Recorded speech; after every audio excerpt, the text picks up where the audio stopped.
और बात middle east में तनाव की। देखिए, इजराइल पर ईरान के हमले के बाद से मिडिल ईस्ट में एक अलग ही खौफ पसरा हुआ है। इजराइल कब और कैसे ईरान को जवाब देगा, इसको लेकर अमेरिका, यूएन समेत दुनिया के तमाम देश चिंतित हैं। इजराइल ने अभी तक कोई एक्शन नहीं लिया, लेकिन लेबनान से लेकर सीरिया तक इजराइल के बम तबाही मचा रहे हैं। लेकिन ईरान से कतर के हवाई मार्ग में एक ऐसी तस्वीर सामने आई जो ये बताने के लिए काफी है इजराइल का डर कितना बड़ा है। आपको पूरी रिपोर्ट दिखा देते हैं।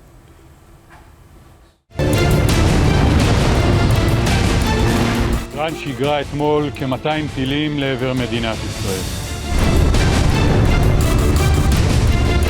נחזיר את תושבינו בצפון, נבטיח את נצח ישראל.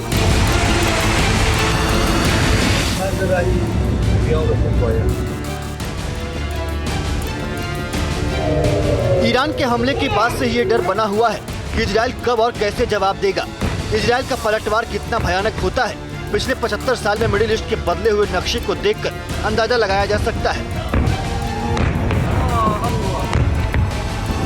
दुश्मन के हर वॉर का करारा जवाब देना इजराइल की पॉलिसी रही है। इजराइल हमले को ना तो भूलता है और ना ही दुश्मनों को माफ करता है। ईरान भी इजराइल के इस तेवर से भली भांति परिचित है। यही वजह है जब ईरान के राष्ट्रपति ने तेहरान से दोहा के लिए उड़ान भरी तो उनके साथ 3 फाइटर प्लेन भी साथ उड़े। दोहा में जब तक राष्ट्रपति महमूद पेजेशकियान का विमान लैंड नहीं कर गया, ईरान में डर का ही माहौल रहा। ईरानी जर्नलिस्ट ने हवाई यात्रा के दौरान संभावित खतरे को लेकर राष्ट्रपति से सवाल किया तो उन्होंने हंसते हुए कहा,